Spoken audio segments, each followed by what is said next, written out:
भागू, बाळा उठ ना ग। हे बघ, आमचं चुकलंच, पण हे असं अन्नावर राग काढणं हे काही बरोबर नाहीये ग। ह्याच्यानं ना स्वतःला त्रास करून घेतेस तू।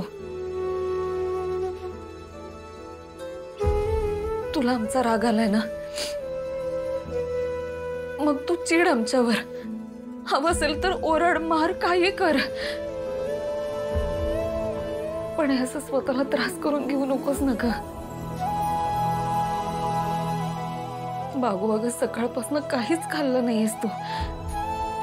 चल बरं, उठ आता। वहिनी मी सांगितलं ना, मला नाहीये भूक, तुम्ही घ्या जेवून आणि जा इथून। अगं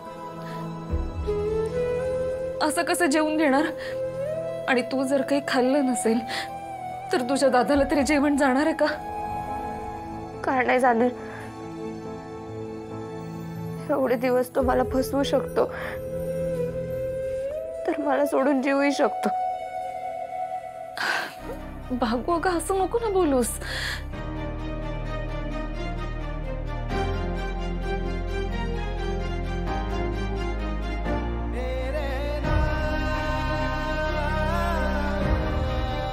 भागू, तुला माहितीये ना उद्या आपल्या घरात घट बसणार आहेत। तुझ्या दादाचा उपवास असतो आणि आज जर त्याने काही रात्री खाल्लं नाही ना तर उद्या पूर्ण दिवसभर त्याला त्रास होऊ शकतो। भागू,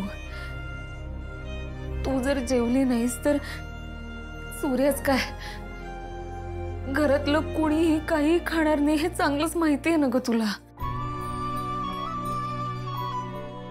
ऐकतेस का माझं? भागू अगं, तुझ्या दादाने तुला कधीतरी अंतर दिलंय का ग? अगं तुला सख्ख्या बहिणीपेक्षाही कधी कमी मानलं नाहीये त्याने। सख्खी बहीण मानणं आणि असणं यात खूप फरक आहे वहिनी। तू आण माझं जेवण इथं, मी खाईल, मला भूक लागेल की। आणि त्याला सांग की तू जेवून घे। तुम्ही जर असं हट्ट केलं ना तर मी जेवणारच नाही। भागू अगं आमच्या सोबत जेवली असतीस तर। नाही म्हटलं ना, नका मला समजू, नाहीतर मी अन्न पाणी सोडेल।